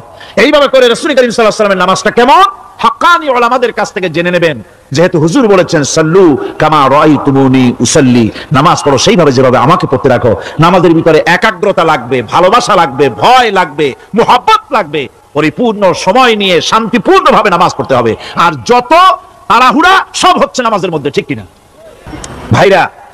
রাসূল করিম সাল্লাল্লাহু আলাইহি ওয়াসাল্লামের যে নামাজ, হুজুর যেভাবে নামাজ পড়েছেন হাদিসে যা পাওয়া যায়, হাদিসে বুখারীতে সব আছে, দেখে নেবেন, সেইভাবে নামাজটা আদায় করে নেবেন। কিয়ামতের দিন আল্লাহ রাব্বুল আলামিন সর্বপ্রথম বান্দাকে প্রশ্ন করবেন কি? বুখারী শরীফে এসেছে, আন আবি হুরায়রা রাদিয়াল্লাহু তাআলা قال سمعت رسول الله صلى الله عليه وسلم يقول انما يحاسب به العبد يوم القيامه من عمله صلاته। বুখারী শরীফের হাদিস, আল্লাহ রাব্বুল আলামিনের নবী বলেন, হযরত আবু হুরায়রা হাদিস খানা বর্ণনা করেছেন, তিনি বলেন যে আমি রাসূলের মুখে শুনেছি কিয়ামতের দিন আল্লাহ রাব্বুল আলামিন সর্বপ্রথম তার বান্দার কাছে প্রশ্ন করবেন, বান্দা নামাজ আদায় করেছিলি কিনা? নামাজ সর্বপ্রথম প্রশ্ন, যেরকম সর্বপ্রথম প্রশ্ন কি? নামাজ। এই নামাজ আপনার বাচ্চাদেরকে যখন 7 বছর বয়স হবে নামাজের হুকুম করবেন, 10 বছরে নামাজ না পড়লে প্রহার করতে বলা হয়েছে। নামাজের জন্য কড়াকড়ি করতে হবে। পুরুষ নারী মেয়েদের মাসের ভিতরে কখনো কখনো তাদের যে সমস্ত মাসলা মাসাইল আছে সেই অনুযায়ী কখনো তাদের ক্ষমা আছে, বাকি তাদের নামাজ পড়তে হবে। আর পুরুষের জন্য পাগল হয়ে যাওয়া, বেহুশ হয়ে যাওয়া ছাড়া নামাজ মাপ নাই, নামাজ পড়তেই হবে। এই যে নামাজ না হলে ঈমান থাকবে না, ঈমান নষ্ট হবে, কিয়ামতে জাহান্নামে যাওয়া লাগবে, এসব কথা শোনার পর আজকের তাফসীরুল কোরআন মাহফিলে আমরা কি ওয়াদা করতে পারি যে আমরা মালাকুল মউত যতক্ষণ পর্যন্ত আমাদের মাথার কাছে না আসবে নামাজ ছেড়ে দেব না? এই ওয়াদা কি করতে পারি? 2 হাত উঁচু করুন, বলেন ইয়া আল্লাহ, আমি তোমার নামে শপথ করছি, যতদিন মালাকুল মউত আমার মাথার কাছে না আসতেছে ততদিন পর্যন্ত ফরজ নামাজ, ফরজ রোজা ছেড়ে দেব না। কোন এতিম যেন বলতে না পারে নবীজি আমার ব্যাপারে কি বলবেন, আমি তো এতিম মানুষ, আর তিনি আমার ব্যাপারে কিভাবে আমার দরদ বুঝবেন। নবীজিকে আল্লাহ পাক কেমন এতিম বানালেন, সমস্ত দুনিয়ার এতিমদের সরদার বানালেন। মায়ের পেটে যখন তিনি ছিলেন 6 মাসের সময় মায়ের পেটে থাকাকালীন বাপের এতিম হয়ে গেলেন। যখন প্রসব বেদনা শুরু হয়েছে মায়ের, দুনিয়ায় যখন তিনি আসবেন, হযরতে আমেনা ঘরের ভিতরে বসে তার অবস্থাটা কি? এই সন্তান পৃথিবীতে আসতে পারে, যিনি সবচাইতে বেশি খুশি হবেন তিনি তো আজ দুনিয়ায় নাই। মনের ভিতরে কত কষ্ট। আল্লাহ রাব্বুল আলামিন তার হাবিবকে দুনিয়া আনলেন। রাসূলের দাদা ঘরের সামনে তাঁবুর সামনে দাঁড়ায়া তায়েফ থেকে আগত সাদিয়া গোত্রের লোকদেরকে বলতেছেন, এই ঘরের ভিতরে একটা এতিম বাচ্চা আছে, বেশি টাকা করি দেওয়া যাবে না, যদি দয়া হয় নিয়ে যাও। গরিব মানুষ, এতিম মানুষ দেখে শুনে কেউ আর নিতে চায় না। সবশেষে এলেন ভাগ্যবতী মেয়ে, ভাগ্যবতী মহিলা হযরতে হালিমাতুস সাদিয়া, তিনি এসেছেন। কোনো ছেলে পেলে পায় নাই, সকলের শেষে তিনি এসেছেন। আব্দুল মুত্তালিব বলছেন, এই ঘরের মধ্যে একটা এতিম বাচ্চা আছে, দয়া হলে নিয়ে যেতে পারো। তিনি স্বামীর সঙ্গে পরামর্শ করলেন, এরপরে বললেন যদি দেখতে অন্তত ভালো হয়, মন যদি ভালো লাগে নিয়ে যাব, একেবারে খালি হাতে ফিরে যাওয়ার চাইতে তো ভালো। হযরতে হালিমা বলেন, আমি ঘরের মধ্যে প্রবেশ করলাম, মা আমেনার কোল থেকে শিশু মুহাম্মদ সাল্লাল্লাহু আলাইহি ওয়াসাল্লামকে যখন আমি কোলে নিলাম, আমি হুজুরের চেহারার দিকে নজর করে দেখলাম, আমার কাছে মনে হলো যেন পূর্ণিমার চাঁদটা আমার কোলে ধরা দিয়েছে। রাসূল কি শিশু মুহাম্মদ সাল্লাল্লাহু আলাইহি ওয়াসাল্লাম কি যখন নিয়ে বাড়ির দিকে রওনা হলাম, যে গাধা আমার সকলের পেছনে এসেছে সেই গাধা এখন সকলের আগে ছুটে চলে যায়। এরপরে বাড়ি যখন নিয়ে গেলাম, কুয়ায় পানি বাড়লো, গাছে ফসল বাড়লো, খেজুর গাছে খেজুর বাড়তে লাগলো, জমিনে ফলন বেড়ে গেল। রাসূলের দুধ বোন সাইমা রাসূলকে নিয়ে মুহাম্মদ সাল্লাল্লাহু আলাইহি ওয়াসাল্লাম তাকে দোলনা নিয়ে দোল দিতেছে। কি আশ্চর্য অবস্থা! সাইমা তাকে দোল দিচ্ছে আর বলতেছে, বেঁচে থাকুক মুহাম্মদ সাল্লাল্লাহু আলাইহি ওয়াসাল্লাম, সে দীর্ঘজীবী হোক। কবি লিখতেছেন, কি আশ্চর্য কথা, বেদুইন বালিকা কারে নিয়ে দোল দেয় সে কি তা জানে? বিশ্বনবী মুহাম্মদ রাসূলুল্লাহ সাল্লাল্লাহু আলাইহি ওয়াসাল্লাম এভাবে এতিম অবস্থায় জীবন তার শুরু হলো।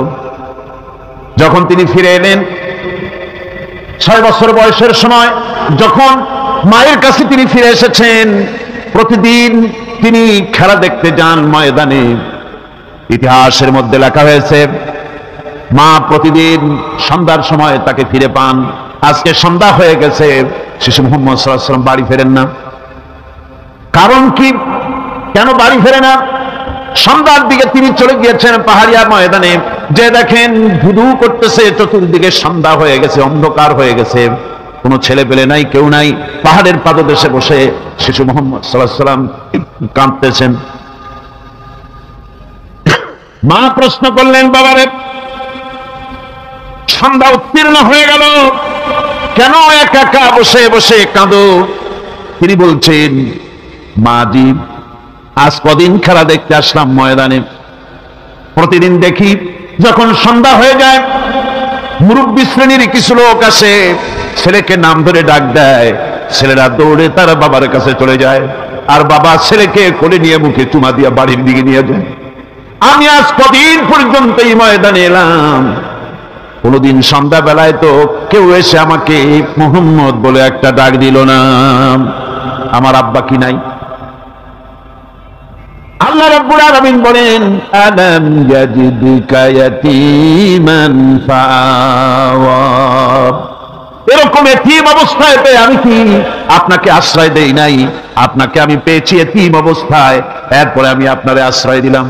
ওয়া ওয়াজাদাকা দান্নান ফাহাদা, এরপরে আমি আপনাকে পথ হারা পেলাম, আমি আপনাকে পথের দিশা দিয়া দিলাম।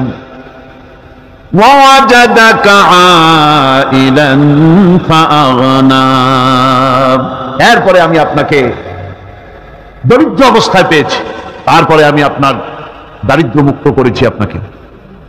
সুতরাং ফাআম্মাল ইয়াতীমা ফালা তাকহার ওয়া আম্মাস সাইলা ফালা তানহার ওয়া আম্মা বিনি'মাতি রাব্বিকা ফাহাদ্দিস। সুতরাং নবী, ইয়াতীমের প্রতি নির্মম ব্যবহার করো না, ইয়াতীমের প্রতি ভালো ব্যবহার করো, নির্মমতা দেখাইও না। আর ভিক্ষুককে ধমক দিও না, রূঢ়তা দেখিও না, আর আল্লাহর নিয়ামতের প্রশংসা করো। বহুত মানুষ আছে এতিমরে গলায় ধাক্কা দেয়। মানুষ যখন ভিক্ষা নিতে আসে, গরিব মানুষ ভিক্ষা চাইতে আসছে, ওই মেয়ে আত্মাইতে জানো, দোয়া করুক জানো, বাড়ি যেয়ে কাজ করবা, এই সব আজে বাজে কথা বলে ভিক্ষা দেয় না। সায়েলকে ধমক দিতে রাসূল করিম সাল্লাল্লাহু আলাইহি ওয়াসাল্লাম নিষেধ করেছেন, সায়েলকে ধমক দিও না। গাড়িতে বসে যাচ্ছেন সাহেব, ট্রাফিক মোড়ে যখন সিগন্যাল জ্বললো, গাড়িগুলি দাঁড়ায় গেল, ফকির এসেছে, হাত নাই পাও নাই, বুড়া মানুষ, একটা পয়সা বার করে না। আবার এই মানুষটি ওই ফকিরকে ধমক দিয়া বার করে দিল। এরপরে এই লোকটি যখন কোনো মাজারের কাছে পৌঁছে গেল, 500 টাকার কড় করে নোটটা ফেলে দিল। বলেন টাকা দরকার কার? মরা মানুষের না জিন্দা মানুষের? কার দরকার? যার টাকা দরকার ছিল তারে দেওয়া হলো না, যার দরকার নাই তারে দেওয়া হলো। এরপরে লোকটা না খেয়ে যখন মারা গেল, পথের ফকির, রাস্তার ফকির, না খেয়ে মারা গেছে। এরপরে তার কাফনের কাপড় নাই, লোকটাকে রাস্তার উপরে শোয়া একটা ছেঁড়া কাপড় দিয়ে ঢেকে রেখেছে। বড় লোকেরা সাহেবেরা তখন গাড়ি দাঁড় করে আর 5টা টাকা 2টা টাকা করে তার লাশের উপরে মারতেছে। এটা মানবতার এর চাইতে লাঞ্ছনা, মানবতার জন্য এর চাইতে গঞ্জনা আর কিছুই হতে পারে না। মানবতার প্রতি লাঞ্ছনা, এর থেকে আর দুর্নীতি কি হতে পারে? বেঁচে থাকার সময় 1টা টাকা আপনি দিলেন না, মরে যাওয়ার পর বিদায় হয়েছে বালাই, এখন দেওয়া শুরু করেছে। আমার বন্ধুগণ, এই জন্য এতিমের প্রতি দরদ করার জন্য আল্লাহ পাক কোরআনের ভিতরে পরিষ্কার বলেছেন। রাসূল করিম সাল্লাল্লাহু আলাইহি ওয়াসাল্লাম নিজে এতিম ছিলেন, আর এতিমের প্রতি তার এত দরদ ছিল। একবার তিনি ঈদের দিকে নামাজ পড়ার জন্য যাচ্ছেন, প্রতিমধ্যে দেখেন একটা বাচ্চা ছেলে কাঁদতেছে। এই রাস্তায় কত মানুষ গেল, কেউ দাঁড়ালো না, থমকে। বাচ্চার ক্রন্দন কাউকে থামাইতে পারলো না, কিন্তু বিশ্ব নবী, দয়ার নবী, রাহমাতুল লিল আলামিন বাচ্চার কান্না দেখে পাও বাড়াতে পারলেন না। নবীজি দাঁড়ায় গেলেন, জিজ্ঞেস করেন, ও বাচ্চা, ঈদের দিনে কাঁদো কেন? ঈদের দিনে তো কাঁদতে নাই। বাচ্চা বলে, তোমার কাছে বলবো না, আমি সেই সকালবেলা থেকে বসে আছি, আমি যদি মক্কার আব্দুল্লাহর পুত্র মুহাম্মদ রাসূলুল্লাহ সাল্লাল্লাহু আলাইহি সাল্লামকে পাই, মনের দুঃখ তার কাছে বলবো। বিশ্ব নবী জমিনের উপরে বসে বললেন, বাচ্চারে কোলের উপরে উঠায় বলেন, বাচ্চা বলো কি তোমার দুঃখ? তুমি যার জন্য বসেছো আমি তো সেই এতিম নবী, কি বলতে চাও? বাচ্চা বলতেছেন, ইয়া রাসূলুল্লাহ, আমার বাবা মারা গেছে সেই ছোট্টবেলায়, একেবারেই তখন মায়ের পেট থেকে আমি আসার পর বাপ মরে গেল। আমার মা আর একজনের সঙ্গে বিয়ে বসেছে, সেই পুরুষটি আমারে দেখতে পারে না, আমার মা যদি আমারে কোলে করে এসে সহ্য করতে পারে না, আমারে চুমা খাইলে সহ্য করতে পারে না, আমারে খাবার দিলে মা মার খায়।